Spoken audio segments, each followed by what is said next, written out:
تھا وہ ارتداد کا فتنہ تھا۔ کئی ایسے نبوت کے دعویٰ کرنے والے کھڑے ہوئے جنہوں نے نبوت کا دعویٰ کیا، جن میں سر فہرست مسیلمہ کذاب تھا۔ مسیلمہ کذاب وہ شخص تھا جس نے اللہ کے نبی کے دور میں بھی نبوت کا دعویٰ کیا، لیکن اللہ کے نبی صلی اللہ علیہ وسلم نے اپنی زندگی میں مسیلمہ کذاب کا مقابلہ کیا اور وہ ٹھنڈا ہو گیا وہاں پر۔ مسیلمہ کذاب انتظار میں بیٹھا تھا کہ جب محمد اس دار فانی سے کوچ کر جائیں گے تو سر اٹھانے کا موقع ملے گا، اور ایسا ہوا۔ ادھر ہمارے نبی محمد عربی صلی اللہ علیہ وسلم کے وصال کی خبر پھیل چکی، اور ادھر مسیلمہ کذاب کھڑا ہوتا ہے اور کہتا ہے کہ میں نبی ہوں۔ سب سے بڑا فتنہ تھا یہ، جس کا مقابلہ کرنا ایک مرد مجاہد کا کام۔ چنانچہ خلافت حضرت ابوبکر صدیق رضی اللہ تعالی عنہ سنبھالتے ہیں۔ حضرت ابوبکر صدیق رضی اللہ تعالی عنہ اپنے اخلاق کے اعتبار سے بڑے نرم ثابت ہوئے، پوری زندگی آپ کی نرمی مشہور رہی، لیکن اس فتنے کے موقع پر جبکہ ایک طرف ہمارے نبی صلی اللہ علیہ وسلم کی وصال کی خبر پھیلی ہوئی ہے اور صحابہ کرام مدہوشی کے عالم میں ہیں، کسی کو سمجھ نہیں آ رہا کیا کیا جائے، ایسے موقع پر ابوبکر صدیق رضی اللہ تعالیٰ عنہ کھڑے ہوتے ہیں اور فرماتے ہیں ينقص الدین وانا حی، کیا دین میں کمی آ جائے اور میں زندہ رہوں؟ ایسا ہو نہیں سکتا۔ حضرت عمر فاروق رضی اللہ تعالیٰ عنہ جن کی شدت اور سختی مشہور تھی، لیکن اس موقع پر انہوں نے ابوبکر صدیق رضی اللہ تعالیٰ عنہ سے فرمایا کہ ابھی معاملہ اللہ کے نبی صلی اللہ علیہ وسلم کی وصال کا تازہ ہے، تھوڑا برداشت کر لیجئے، ابھی مقابلہ نہ کریں ہم مسلمہ کذاب سے۔ لیکن انہوں نے کھڑے ہو کر زبان کے دو ڈنڈے کی چوٹ کہا اَيُنْقَصُ الدِّينُ وَأَنَا حَيٌّ، کہ دین میں کمی آ جائے اور میں زندہ رہوں۔ بہت سارے لوگوں نے کہنا شروع کیا ہم زکات نہیں دیں گے۔ ابوبکر صدیق رضی اللہ تعالیٰ عنہ نے فرمایا ہم مقابلہ کریں گے ایسے لوگوں سے جو زکات دینے کا منکر بن جائے۔ جو اللہ کے نبی صلی اللہ علیہ وسلم کے دور میں بکرے کا بچہ زکات میں ادا کیا کرتا تھا، وہ آج بھی زکات نکالنا پڑے گا۔ یہاں تک کہ اونٹنی کا اگر اونٹنی کی رسی زکات کے طور پر نکالا کرتا تھا، اس پر لازم ہے کہ وہ زکات دے، اگر زکات نہیں دے گا ہم مقابلہ کریں گے۔ ذرا تصور کیجیے کہ جو ابوبکر صدیق رضی اللہ تعالی عنہ جن کی نرمی اور جن کی محبت اور جن کے اندرونی اعتبار سے جو سافٹ واقع ہوئے اور وہ مشہور تھے، لیکن اس موقع پر آپ رضی اللہ تعالی عنہ کا کھڑا ہو جانا اور ڈنکے کی چوٹ پر یہ اعلان کرنا یہ اس بات کی دلیل ہے اور پوری دنیا کے لیے امت مسلمہ کے لیے پیغام ہے، اے مسلمانوں آپ کے دور میں بھی اگر ارتداد کی وبا پھیلنے لگے تو آپ کو خاموش ہو کر بیٹھنا نہیں۔ صاحب ایمان کا کہ یہ لازمی ذمہ داری ہوتی ہے، اخلاقی ذمہ داری ہوتی ہے، ایمانی ذمہ داری ہوتی ہے، نبوی ذمہ داری ہوتی ہے کہ وہ کھڑے ہو جائیں، ارتداد کا مقابلہ کریں۔ اور ارتداد تین راستوں سے اس وقت آ رہا ہے، یا تو والدین کے راستے سے ارتداد داخل ہو رہا ہے، یا بچوں کے راستے سے ارتداد داخل ہو رہا ہے، یا خواتین کے راستے سے ارتداد داخل ہو رہا ہے۔ آج مسجدوں میں ہمارے مرد حضرات جمعے میں مجلسوں میں آتے ہیں، جلسوں میں جاتے ہیں، مرد حضرات جو بوڑھے ہیں جو نوجوان ہیں ان کی اصلاح تو ہو رہی ہے، لیکن جو بچے جن کو ہم اسکولوں کے حوالے کر رہے ہیں، یونیورسٹیوں کے حوالے کر رہے ہیں، جامعات کے حوالے کر رہے ہیں، کالجز کے حوالے کر رہے ہیں، کوچنگ سینٹروں کے حوالے کر رہے ہیں، وہ دن بدن ارتداد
مکتب کی تعلیم فرض عین ہے.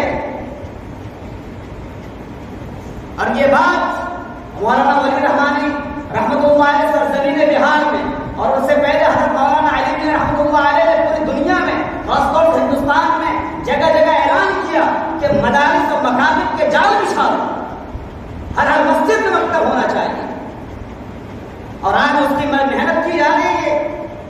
حضرت مولانا خالد سیف اللہ رحمٰن اللہ برکاتہ صدر مسلم پرسنل لاہور کھڑے اور پوری مہم کو آگے بڑھاتے ہوئے پوری مضبوطی کے ساتھ مستحکم انداز میں فرما رہے ہیں کہ مکتب کی تعلیم کو فرض عین سمجھو. آپ کے گھر میں اگر 5 بچے ہیں, 5 بچوں کو مکتب میں داخل کرنا فرض عین ہے. اگر 4 بچوں کو داخل کیا, 1 بچے کو داخل نہیں کیا تو آپ کو گنہگار ہوں گے. جس طریقے سے 5 بچے بالغ ہوں تو 5 پر ظہر کی نماز فرض ہے. کوئی 1 بچہ ادا کر دے تو ظہر کی نماز ہر ایک کی طرف سے ادا نہیں ہوتی. ویسے 5 بچے ہیں, بیٹی ہوں یا بیٹے ہوں, مکتب کی تعلیم اگر بیٹیاں ہیں تو اور خواتین کے حوالے کریں. الحمدللہ خواتین میں معلمات ہیں. آپ کی مسجد میں بھی یہاں پر معلمین ہیں, معلمہ ہیں, وہ پڑھاتے ہیں. یہاں پر یہ مدرسہ چلایا جا رہا ہے. ماشاءاللہ سے مفتی حمزہ صاحب کی زندگی کی محنتیں ہیں. یہ مکتب آپ کے لیے ہیں. اگر مکتب کے حوالے میں بچوں کو نہ کریں تو قسم بخدا یہ انجینئر بن جائے آپ کے بچے, ڈاکٹر بن جائے آپ کے بچے, لیکن قیامت کے روز آپ کے گریبان کو کھائیں گے. اس وقت جب کہ آپ کو جنت کے حوالے کیا جائے گا, یہ بچے کھڑے ہو جائیں گے پروردگار کے سامنے کہ پروردگار میرے ماں باپ جنت کیوں بھیج رہے ہیں. یہ وہ میرے باپ ہیں جنہوں نے مجھے مکتب میں ڈالنے کی وجہ سے ارتداد کا شکار ہوا ہے. آپ نے حج کیا ہے, آپ نے 5 نماز پابندی سے ادا کی ہے, آپ کی پیشانی پر کا نشان پڑا ہوا ہے, لیکن آپ جنت نہیں جا سکتے. اور یہ ارتداد خاص طور پر ان علاقوں میں زیادہ پھیل رہا ہے. میں سرزمین ممبئی گیا, وہاں پر دوران بیان میں نے لوگوں سے کہا کہ سرزمین ممبئی میں ایک ایسا مکان لوگوں نے خرید رکھا ہے جہاں پر فتنہ شکیلیت کی وبا پھیل رہی ہے. یہ فتنہ شکیلیت کیا ہے؟ وہ کہہ رہا ہے کہ میں نبی ہوں, اور اس طرح کے جگہ بجگہ لوگ ایسے ایسے کھڑے ہو رہے ہیں جو کوئی نبوت کا دعویٰ کر رہا ہے, کوئی اپنے آپ کو عیسیٰ بنا رہا ہے, کوئی اپنے آپ کو مہدی بنا رہا ہے. اور ہمارے اسکول کے بچے, یونیورسٹیوں کے بچے, کالجز کے بچے, ان کے سامنے ایمان کے ایسے آسان تشریح کی جاتی ہے. نماز کا مطلب یہ ہو جاتا ہے تم کھڑے ہو جاتا کہ دربار میں ہاتھ اٹھا لو تمہاری نماز ہو جائے گی, کہیں جمع ہو جاؤ تمہارا حج ہو جائے گا. اس طرح کے آسان سے آسان تشریح ان کے سامنے پیش کی جاتی ہیں. چنانچہ اسکولوں کے لڑکے ان کے حوالے ہو جاتے ہیں, آپ کو حوالے کر دیتے ہیں. اور روزانہ ایسی ویڈیوز ہمارے سامنے آ رہی ہیں جن میں وندے ماترم ہمارے بچے بڑھ رہے ہیں, وندے ماترم ہماری بچیاں پڑھ رہی ہیں. نقل کفر نباشت, میں وندے ماترم نقل کر رہا ہوں. وندے ماترم ایک ایسا ترانہ جو انسان پڑھے تو کافر ہو جائے. اٹل بہاری واجپئی کے وہ زمانے میں جب وندے ماترم کو ہر اسکول میں لازم کیا جا رہا تھا, حضرت مولانا علی رحمۃ اللہ علیہ کھڑے ہوئے اور مقابلہ کیا اور حکومت کا زبردست جواب دیا کہ ہمیں وندے ماترم مقبول نہیں, محبوب نہیں, اس کو ختم کرنا پڑے گا, اس بل کو واپس لینا پڑے گا.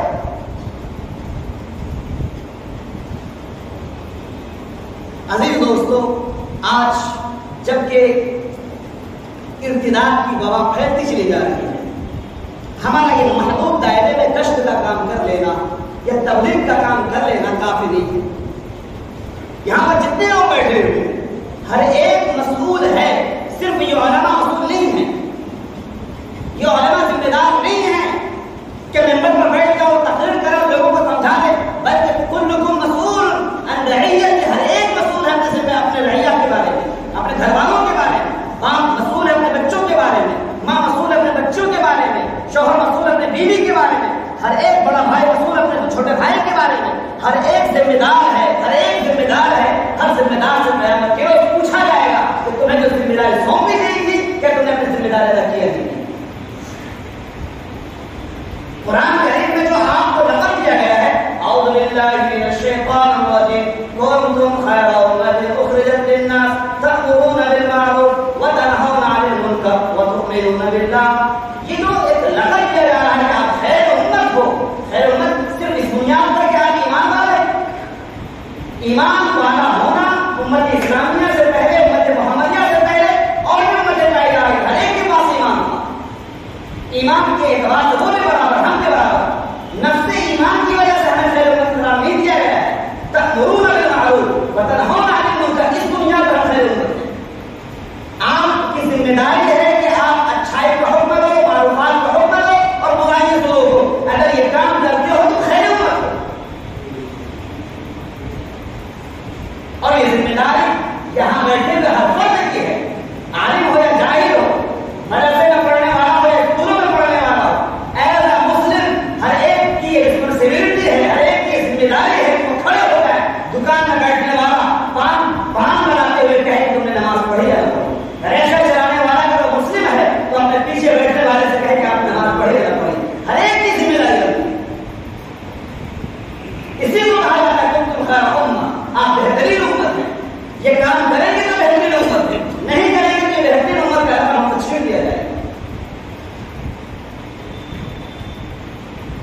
عرض کر رہا تھا کہ اس وقت جو ارتداد کا مسئلہ ہے بچوں کے راستے سے اور عورتوں کے راستے سے بار بار یہ بات بتائی جاتی ہے کہ اپنے گھروں میں تعلیم کا مزاج بنائیں. مردوں میں تعلیم ہو جاتی ہے، عورتوں میں تعلیم نہیں ہو رہی ہے. خواتین کے تعلیم کا مزاج بنانا چاہیے. کوئی ضروری نہیں کہ آپ کو کتاب پڑھنا آتا ہو تو کتاب پڑھو، کوئی ضروری نہیں. آپ نے مسجد میں تعلیم سنی ہے، ایک حدیث آپ کے ذہن میں ہے، جا کر ایک حدیث اپنی بیوی کو بتا دیجیے، اپنے بچوں کو بٹھائیے، ان کو بتائیے. اللہ کے نبی صلی اللہ علیہ وسلم کے دور میں مسجد میں خواتین بھی آیا کرتی تھی، وہاں پر فتنے کا اندیشہ نہیں تھا. آج فتنے کا اندیشہ ہے. چنانچہ مسجدوں میں صرف مرد احباب جمع ہوتے ہیں، خواتین گھروں میں نماز پڑھتی ہیں، لیکن آخر وہ تعلیم سے تو بیگانہ ہے. وہ جلسوں میں نہیں جا سکتے فتنوں کی بنیاد پر، مسجد کی تعلیم میں نہیں آ سکتے فتنوں کی بنیاد پر. آخر ان کو تعلیم کیسے دی جائے، کب دی جائے؟ نہیں معلوم کرتا کون ہے، نہیں معلوم ہمارے گلے کا پیغام کیا، نہیں معلوم ہے. میں سرزمین بہار میں پورنیہ ضلع میں نے یہاں پر 8 سال تک آپ کے علاقے میں کام کیا ہے. سرزمین بہار میں نے کام کیا، وہاں پر میں نے جائزہ لیا. 85% جہاد ہے خواتین عورتوں میں استعمال کیا گیا. میں اپنے مدرسے کے بچوں کو بھیجا کہ آپ جائزہ لو. اکثر لڑکیاں وہ ہیں جو شادی کی عمر پہنچ چکی ہیں لیکن کلمہ یاد نہیں. عشاء کے بعد میں مردوں میں تعلیم کرتا ہوں. میں نے بٹھایا سنیچر اتوار کو میں بٹھاتا ہوں، آپ سنے سنائیے، آپ سنے سنائیے. کسی کو عمر 45 سال، کسی کو عمر 60 سال، کسی کو 80 سال ہے، کسی کو سورۃ الفاتحہ یاد نہیں. ہمارے شیخ الحدیث بنانے سے کیا فائدہ؟ کیا آپ کو سورۃ الفاتحہ یاد نہیں؟ اگر آپ کو یاد ہے تو آپ نے دوسروں کو سکھانے کی کوشش کی. کیا یہ ذمہ داری صرف مولوی کی آتی ہے؟ کیا یہ ذمہ داری صرف مفتی کی آتی ہے؟ یہ ذمہ داری کسی قاری حافظ کی ہوتی ہے؟ بلکہ ہر انسان کی ذمہ داری ہے جس کو قرآن کی کوئی سورت یاد ہے، بندے کو آنے والا ہے. آپ کو ایک بھی آیت یاد ہو، ہم حدیث سے متعلق ہو یا فقہ سے متعلق ہو یا قرآن سے متعلق ہو، آپ دوسروں تک پہنچاؤ. آپ کو سورۃ الفاتحہ یاد ہے، دوسروں کو سورۃ الفاتحہ یاد ہے، سورۃ الفاتحہ یاد کرو. لیکن کبھی بھی بیٹھ کر ہم نے یہ سوچا، ہم نے یہ تمام ذمہ داری مولویوں کے حوالے کر دیا. لے مولوی صاحب آپ بات کرو، لو مولوی صاحب آپ نہیں رہو تو ہمارا مکتب بند ہو جائے. ڈاکٹر اسرار رحمۃ اللہ علیہ فرمایا کرتے تھے، ایسا مسلم ہر انسان پر لازم ہے کہ وہ نماز پڑھا سکے. نماز تو مولوی پڑھائیں گے، مفتی پڑھائیں گے، لیکن ایسا مسلم ہر مسلمان پر لازم ہے کہ وہ نماز پڑھا سکے. خدا نہ خواستہ مفتی یا مولوی یا قاری یا حافظ نہیں ہے تو آپ نماز پڑھانے پر قادر ہو سکو. یہ مسلمان ہونے کی ذمہ داری ہے. یہ سمجھنے کی ضرورت ہے. یہ مذاکرہ کی مجلس سے تقریر وغیرہ نہیں کر رہا ہوں میں آپ کے سامنے. یہ تو میں نے ایک علاقے کا جائزہ لیا. چنانچہ میں نے یوپی کو چھوڑ کر بہار کا قبضہ کیا کیونکہ وہاں پر آگ لگی ہوئی ہے. آگ کو بجھانے کی ذمہ داری ہماری ہے. یہاں پر اس علاقے میں، اس محلے میں کتنے ایسے خواتین ہوں گی، اگر ہم جائزہ لیں گا تو یقیناً وہ کلمہ یاد نہیں ہوگا. یہ ذمہ داری ہماری ہے. اگر خواتین نہیں سمجھا پاتی ہیں، آپ عورتوں کو جمع کرو نا. مفتی حمزہ صاحب تشریف فرما ہوں، ان کو آپ دعوت دیجیے، وہ آئیں. یہاں پر عورت اساتذہ ہوتے ہیں، ان کو بلائیے، وہ پڑھنے کے ایک ٹیچر کو تعلیم کریں. یہاں پر جتنے بیٹھے شوہر حضرات ہیں، کہ ہر ایک کی ذمہ داری ہے اپنی بیویوں کو جمعے کو جمع کریں. میں قسم کھا سکتا ہوں اگر آپ کی خواتین تعلیم سے بیگانہ رہے گی، تعلیم سے بیزار رہے گی، تعلیم سے دور رہے گی، قسم بخدا وہ دین کو منمانی طور پر چلانے کی کوشش کریں گی. اور ایک وقت وہ آئے کہ دین کیا زندگی سے باہر نکل جائے. فکر کرنے کی ضرورت ہے. لہٰذا میرے عزیز دوستوں، میں بھی ایک ایسے ادارے سے، ایسے علاقے سے آیا ہوں جہاں پر مجھے احساس ہوا یہاں پر مدرسے کی ضرورت ہے. جہاں پر اگر ہم مدرسہ قائم نہ کریں تو یقیناً وہ بچیاں اور بچے جن کو پکڑ کر آج صدیق رحمۃ اللہ علیہ نے جس طریقے سے سرزمین باندھ میں مدرسہ بنایا تھا، تب ڈنڈی پر رات گزارتے تھے. آپ کو کیا معلوم علماء کی قربانیاں کیا ہوتی ہیں، کیا معلوم ہے؟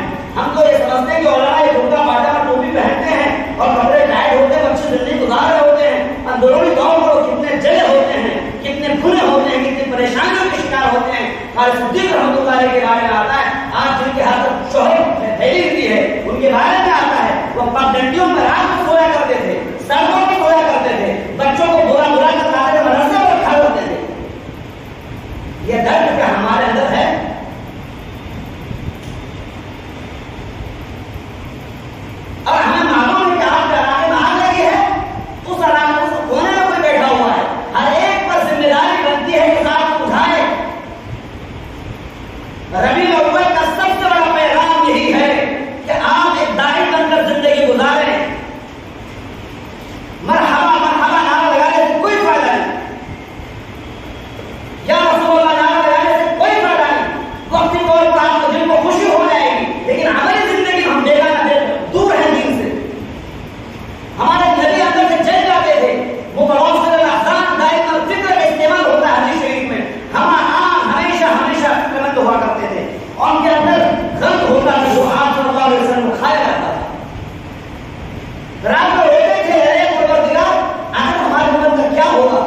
میرے عزیز دوستو باتیں بہت ہوتی ہیں، ہاں دل کے دروازے کو ہمیں کھولنا چاہیے، دل کے دروازے سے ہمیں سننا چاہیے، باتوں کو دل پر لینی چاہیے، اور ہمیں عزم کرنا ہے انشاءاللہ کہ ماہ ربیع الاول کے تعلق سے ہمارے نبی صلی اللہ علیہ وسلم کی جو پیغامات ہیں، آپ صلی اللہ علیہ وسلم کس تاریخ کو پیدا ہوئے یہ اختلافات ہیں، راجع قول کے مطابق 8 ربیع الاول ہے، گرچہ 12 ربیع الاول پر ہمارے بیان کرتے ہیں یہ صحیح قول نہیں ہے، 8 ربیع الاول یہ صحیح اور راجع قول ہے۔ ہمارے نبی صلی اللہ علیہ وسلم اس مہینے میں پیدا ہوئے ہیں اور 23 سال کا آپ صلی اللہ علیہ وسلم کی دعوتی زندگی گزری ہے۔ ہم پر لازم ہے کہ آپ صلی اللہ علیہ وسلم کی سیرت کا مطالعہ کریں۔ آپ 13 ربیع الاول ہے، 13 سے لے کر کے آخری ربیع الاول تک ہمارے پاس ایک کتاب ہونی چاہیے، رحمت عالم ہونی چاہیے، رحمت للعالمین ہونی چاہیے، سیرت النبی ہونی چاہیے، اللہ کے نبی صلی اللہ علیہ وسلم کی زندگی سے متعلق جو لٹریچر لکھی ہوئی ہیں ان لٹریچر کو خریدیے، ہم پڑھیں، خود پڑھیں، اپنے بچوں کو پڑھائیں۔ اس کا بڑا انتظام آئے گا اپنی زندگی میں، انتظام کی راہیں تو کھل چکی ہیں، ہوا ہو چکی ہیں، انشاءاللہ وہ مفتوح ہو جائے۔